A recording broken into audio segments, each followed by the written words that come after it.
Homes in Halifax are more expensive now than they were at this time last year.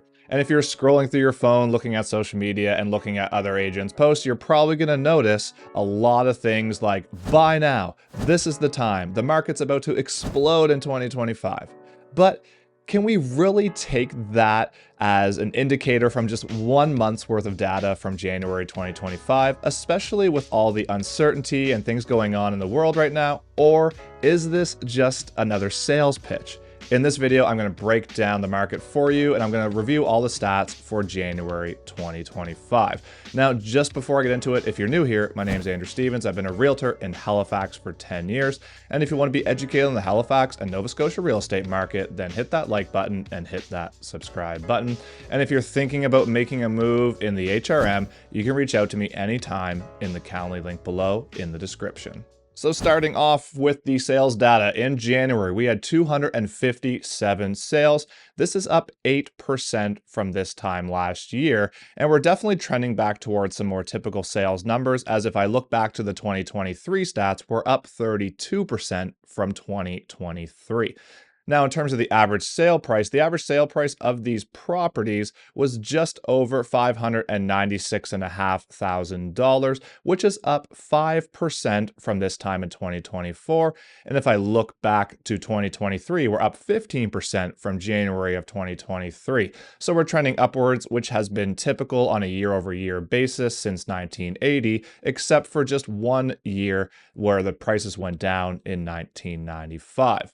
Now, in terms of the listings in Halifax, we have about 830 active listings in the HRM. So this is the number of homes that are for sale at any price point in all of HRM. This works out to about 3.2 months of listing inventory. So we're starting to approach what I would consider to be a balanced market. But I think as the months go on, this will probably start to get a little bit lower as well. I think we'll end up kind of trending around the 2.5 months worth of inventory for most of this year. A lot of this inventory is stale. So we did have some new listings in January, obviously, but only 21% of the active listings on the market have been on for less than 2 weeks.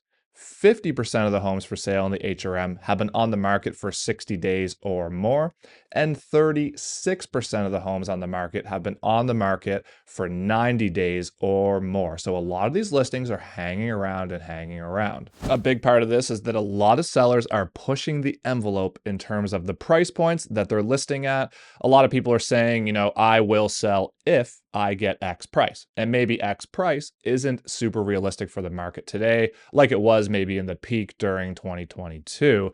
But the other aspect is a lot of buyers simply can't afford a lot of the homes that are on the market. So a lot of the homes that are sitting are in higher price points. So the higher price points, let's say $700,000 and up, are a lot slower than the lower price points. And anything that's in about the $500,000 or $600,000 range or below, depending on exactly what that product is generally speaking still booming, and we're still seeing a lot of multiple offer situations in the lower price ranges in the HRM. So is the market set to explode in 2025? I mean, let's face it, there's a ton of uncertainty, like I mentioned in the intro. Nobody really knows what's coming. Nobody really knows if these tariffs are going to go into effect, how that's going to affect the market. Generally speaking, I would say it would be negative, but I don't know how negative. The other thing is, what is the Bank of Canada going to do with the interest rates? What are the bond yields going to do for the fixed rates? So are we going to see a huge explosion of the market? Personally, I don't really think so. And I do think that a lot of realtors are going to get on there and they're going to see these stats in January and they're going to say the market's going to explode. It's time to buy is now and all this. But really, the time to buy is when you are ready to buy a home. Period. Do you need a home? Do you want a home? Do you need more space? Are you looking to upsize? Are you looking to downsize to an apartment? Like, the reality is, regardless of what the market conditions are, people still need to move for a variety of reasons that are out of their control, or maybe they are in their control, but they want to move or they need to move. So it's not necessarily going to slow down altogether. I don't think that either. I do not think we're headed for a market crash, and I do not think the market is going to explode this year. I believe this year is going to see a pretty average increase in sales and in price points. And if you haven't seen my predictions video yet, you can check that up in the top of the screen here now. But that's what I think is coming for the 2025 market. But the truth is, nobody knows. And if you're being told to buy now and this is the time and you have to do it now, it's probably more of a sales pitch than actual facts. I really don't think we can base, what we think is coming this year based on what happened in January. It's 1 month of data. There's 250 sales. In general, there's going to be somewhere between probably about 5,500 and 6,000 sales in the HRM this year. So this is a very small percentage of what this year is going to look like. So we'll keep you posted as we always do going forward, and I'll keep making my monthly market update videos. So as a general statement, what does all this mean for you if you're looking to buy a home, right? So here's a lot of numbers being thrown at you and a lot of hypotheticals, but what does it mean for you if you're looking to buy or sell a home? Well, it's really the tale of two markets.